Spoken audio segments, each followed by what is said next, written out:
دەستگای سۆمای چاوان بە هاوکاری ڕێکخراوی خوشکان 1000 کارتۆن خۆراک و پێداویستی جلوبەرگ و پارەیان لە دەستپێکی قەدەغەی هاتوچەوە تاوەکو ئێستا بەسەر منداڵانی بێباوکدا دابەش کردووە.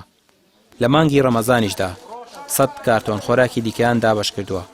نزیکەی 1000 خانەوادە سوودمەند بە بەسەبەتەی خۆراک، هەندێکشانەی بە جلوبەرگ، هەندێکێ بە پارەش کە توانیمان لە ڕێی خێرخوازان و هاوکاری دابینکەین بە نزیکەی 1000 ماڵ لە مانگی ڕەمەزان و لە کاتی کۆڕۆنای کە بەعام خەڵکی لە ماڵە کەرەنتینە بوو. لێرەوە دەستخۆشی خۆمان بۆ کۆمپانیای قەیوان ئاڕاستاکەین کە هەمیشە هاوکارمامە چی لە کاتی کەرەنتینەیە هاوکارمان بۆ لە ئێستاشە کە مانگی ڕەمەزانە کە بڕێک لەو ماڵەکەم دەرامەتانەی کە پەیوەندیان بێمە کڕێ ئەو ماڵە بێباوکانی کە پەیوەندیان بێمە کڕوە ئەوان کەمێک لەو بڕێک لەو ماڵانیان وەرگتو هاوکاریان کردوون کە ئێستا نزیکەی 100 ماڵەوە لە کاتی کەرەنتینەکە 100 ماڵی بێباوک لە کاتی کەرەنتینەکەشا بە هەمان شێوە 100 ماڵەکەی هاوکاری کردووە. لێرە دەستخۆشیان لێکەین.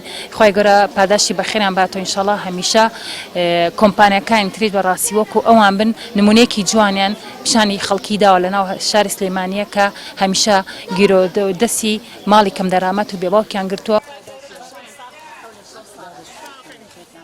تەواوی هاوکاریەکان لە ڕێگای خێرخوازانەوە دابین دەکرێن، بەسەر منداڵانی بێباوکدا دابەش دەکرێن.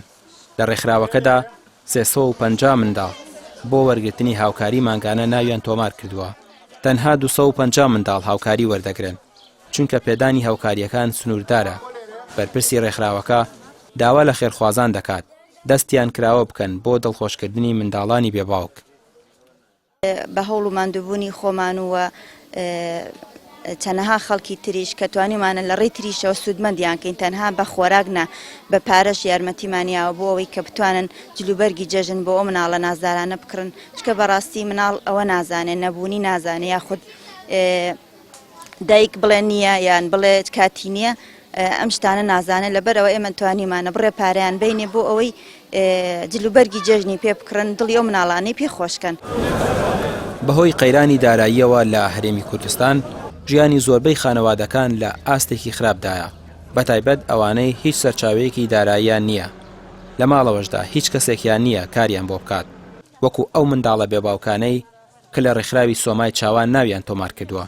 جگە لەم هاوکاریەکەمەی مانگانە لە ڕێکخراوەکە پێیان دەدرێت هیچ سەرچاوەیەکی دیکەی داراییان نییە. ڕامیار عوسمان، کەناڵی پێام، سلێمانی.